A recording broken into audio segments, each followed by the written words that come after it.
Hello नमस्कार, मी प्रियंका. स्वागत आहे तुमचं माझ्या यूट्यूब चॅनल मी प्रियंकामध्ये.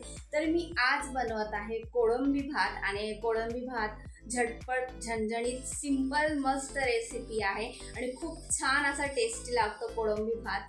तर आजची रेसिपी मस्त मजेदार आहे कोळंबी भात. तर चला मग आपल्याला काय करावं लागेल, आधी कोळंबी आणावी लागेल. तर मी आता मार्केटला जात आहे कोळंबी घ्यायला. आमच्या इथे म्हणजे बिल्डिंगचा फिशवाल्या म्हणजे बायका असतात, फिश विकतात, तिथे त्यांच्याकडे कोळंबी घेऊया आणि रेसिपी बनवूया. चला पुढच्या व्हिडिओ.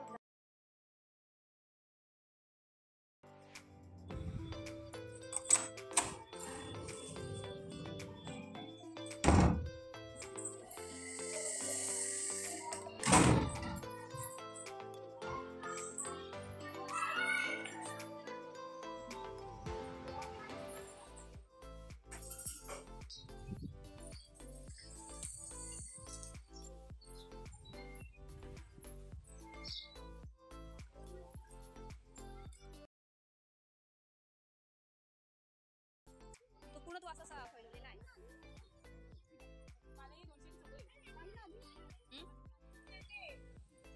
मी भात बनवण्यासाठी साहित्य घेतलेलं आहे. तर तुम्ही बघू शकता मी काय काय घेतलेलं आहे. तर मी आधी ड्राय मसाले दाखवते. मी ते मीठ घेतलेलं आहे 1 चम्मच, त्यानंतर 2 चम्मच धनिया पावडर, 1 चम्मच एवढं मी गरम मसाला घेतलेला आहे, फिश करी मसाला आहे हा, त्यानंतर काश्मीरी लाल मिरची पावडर, इथे खडा मसाला घेतला आहे. माझ्याकडे जे अवेलेबल होतं मी तेवढं घेतलेलं आहे. त्यानंतर जिरं, हळद, आणि इकडे आहे कोथिंबीर, कढीपत्ता आणि 3 हिरवी मिरची, 1 मोठा मध्यम आकाराचा कांदा, टोमॅटो आणि अद्रक लसूण पेस्ट आहे. तर हे रेडीमेड आहे. मी कोळंबी स्वच्छ धुवून घेतलेली आहे. तर आपल्याला कोळंबी भात बनवायला लागणार आहे. तर मी इथे घेतलेला आहे 1.5 वाटी तांदूळ आहे. हा वाडा कोलम आहे. तुमच्याकडे बासमती असेल किंवा जो असेल अवेलेबल तुम्ही यूज करू शकता. मी वाडा कोलम घेतलेला आहे. चला मग कोळंबी भात बनवूया.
दोन मिनिटं आपल्याला झाकण ठेवून द्यायचं अलगद.